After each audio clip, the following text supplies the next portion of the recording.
አንድ ጥያቄ ልጠይቃችሁ።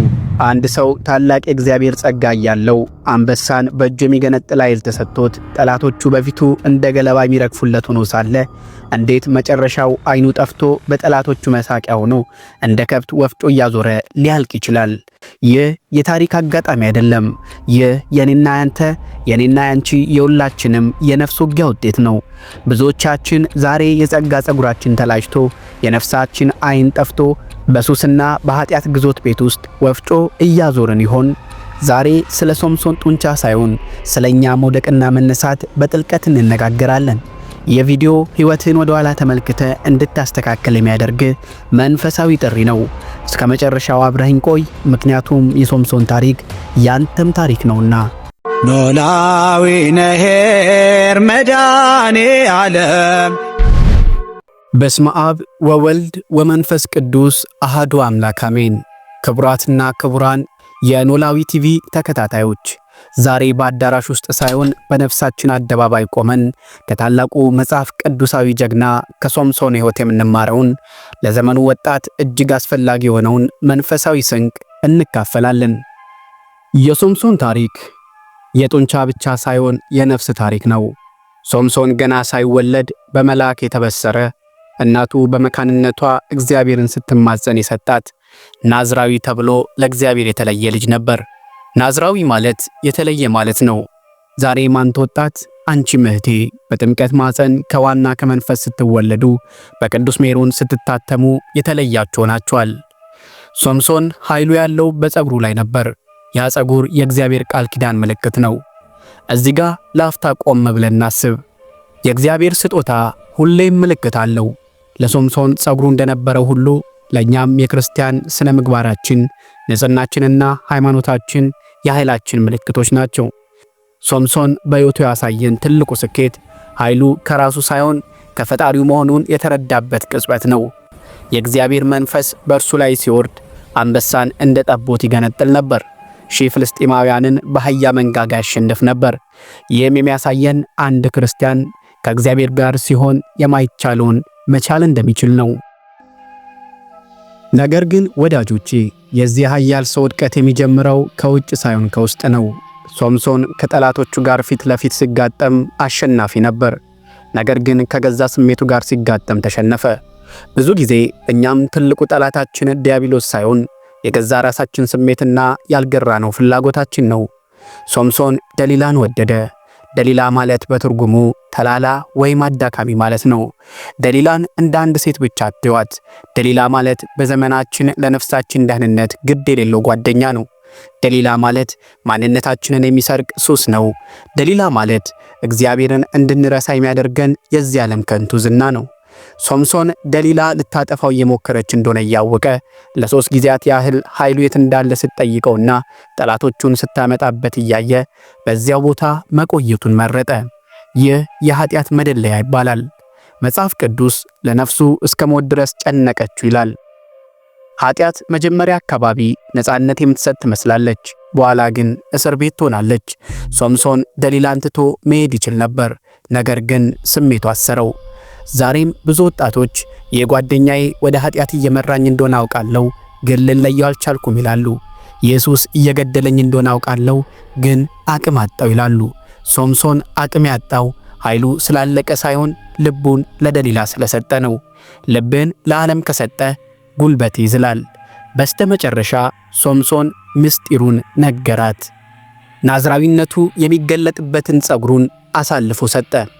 እኛም የክርስትና ክብራችንን፣ የነፍሳችንን ንጽህና፣ የመንፈስ ቅዱስ ማደሪያነታችንን ለጊዜያዊ የስሜት እርካታ ስንል አሳልፈን ስንሰጥ የሶምሶን ዕጣ ፈንታ ይደርስብናል።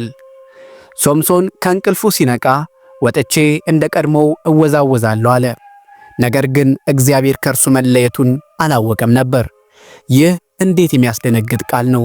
ጸጋው ሲለይህ ድምፅ የለውም፣ እንደ ወፍ በረር ብሎ ይሄዳል። ኃጢአት ስንሰራ ወዲያው መሬት አይሰነጠቅም፣ ሰማይ አይወርድም። ነገር ግን በነፍሳችን ውስጥ ያለው ብርሃን ይጠፋል። ሶምሶን ኃይሉ የራሱ መስሎት ነበር። ጸጋው ሲለየው ግን እንደ ማንኛውም ተራ ሰው ሆነ። ጠላቶቹ ፍልስጤማውያን ያዙት። መጀመሪያ ያደረጉት ነገር ቢኖር አይኖቹን ማውጣት ነበር። ሰይጣን ሁሌም የሚያደርገው ይህንኑ ነው። መጀመሪያ እይታን ያጠፈዋል። እግዚአብሔርን እንዳታይ፣ ሰማያዊውን ክብር እንዳታስብ፣ የነፍስን ጥፋት እንዳትረዳ ያደርጋል። ዓይኑ የጠፋው ሶምሶን በግዞት ቤት ወፍጮ እንዲያዞር ተደረገ። የትላንቱ ጀግና ዛሬ በጠላቶቹ መሳቂያ ሆነ። ወጣቶች ሆይ ዛሬ እናንተም በሱስ ተይዛችሁ በኃጢአት ሰንሰለት ታስራችሁ በጠላታችሁ በሰይጣናት መሳቂያ ሆናችሁ ይሆን? ነፍስ ወፍጮ እንደሚያዞር ከብት በጭንቀትና በባርነት እየዛለች ይሆን? ሰይጣን መጀመሪያ ኃጢአት ሥራ ይልሃል። ከሠራ በኋላ ግን አንተኮ ተዋርደሃል፣ አንተኮ ቆሻሻነ፣ እግዚአብሔር አይቀበልህም እያለ ይሳለቅብሃል።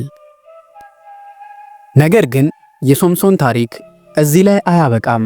ሶምሶን በዚያ ጨለማ ክፍል ውስጥ ሆኖ ራሱን መረመረ። መጽሐፍ ቅዱስ የራሱም ፀጉር እንደገና በቀለ ይላል። ይህ ፀጉር መብቀል የንስሐ ምልክት ነው። ሶምሶን ሥጋዊ ዓይኑ ሲጠፋ የነፍስ ዓይኑ በራለት። አቤቱ ጌታ ሆይ አንድ ጊዜ አስበኝ ብሎ ጮኸ። ይህች ጸሎት የለውጥ ጸሎት ናት። እግዚአብሔር በደልን የሚቆጥር አምላክ አይደለም፣ ንስሐን የሚቀበል እንጂ። ሶምሶን ለዓመታት የሠራውን ስህተት በአንዲት ቅጽበት ንስሐ አበሰው። ዛሬ አንተም በጣም ርቅ ያለው ብዙ በድያለሁ ትል ይሆናል። ነገር ግን የእግዚአብሔር ምሕረት አንተ ከወደክበት ጉድጓድ ይልቅ ጥልቅ ነው። እዚህ ጋር አንድ ትልቅ ምስጢር ልንገራችሁ።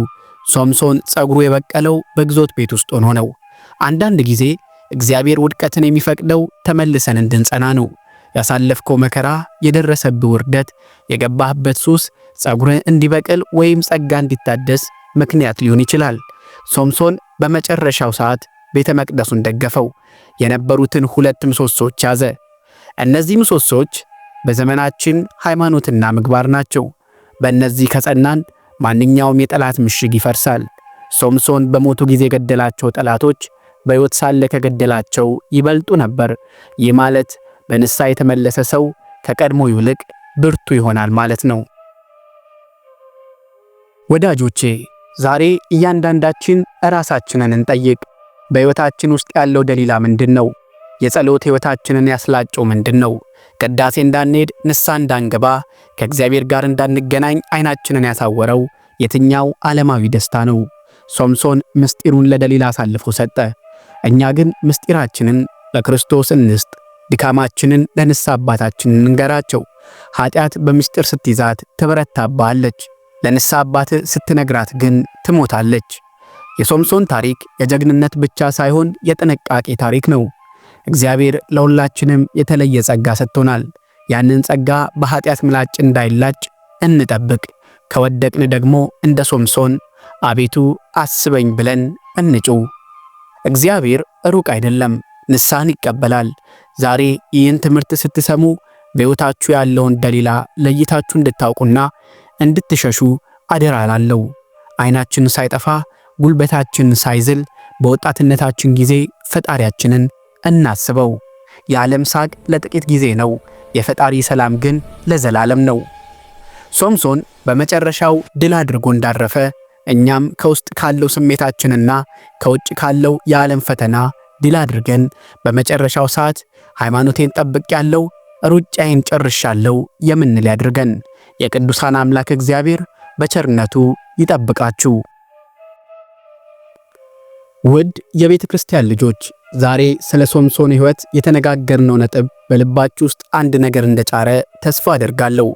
ከዚህ ትምህርት ውስጥ እናንተን ይበልጥ የነካችው የትኛው ነጥብ ነው? ደሊላዬ የምትሉትና ልትሸሹት የወሰናችሁት ኃጢአት ወይስ ፀጉሬ እንደገና ይበቅላል የሚለው የንስሐ ተስፋ? ሐሳባችሁን ኮሜንት ላይ ጻፉልኝ። እያንዳንዱን አነባለሁ። እንዲህ አይነት መንፈሳዊ ብርታትን የሚሰጡ ወጣቱን የሚያነቁና በኦርቶዶክሳዊ እይታ የተቃኙ ጥልቅ ትምህርቶችን በየጊዜው ወደ እናንተ እናደርሳለን። የእግዚአብሔር ቃል ለብዙዎች እንዲደርስ ቪዲዮን ላይክ በማድረግና ለምትወዷቸው ጓደኞቻችሁ ሼር በማድረግ ወንጌልን አብረን እንስበክ። የዚህ ቻናል ቋሚ ቤተሰብ ለመሆንና አዳዲስ ቪዲዮዎች ሲለቀቁ ወዲያው እንዲደርሷችሁ ሰብስክራይብ አድርጉና የደውል ምልክቷን ተጫኑ። በሚቀጥለው ቪዲዮ ሌላ መንፈሳዊ ርዕስ ይዘን እስክንገናኝ ድረስ እግዚአብሔር አምላክ ዓይናችንን ያብራልን፣ ኃይላችንን ያድስልን። ሰላም ቆዩልኝ። ወስብሐት ለእግዚአብሔር ወለወላዲቱ ድንግል ወለመስቀሉ ክቡር። ይቆየን። አሜን።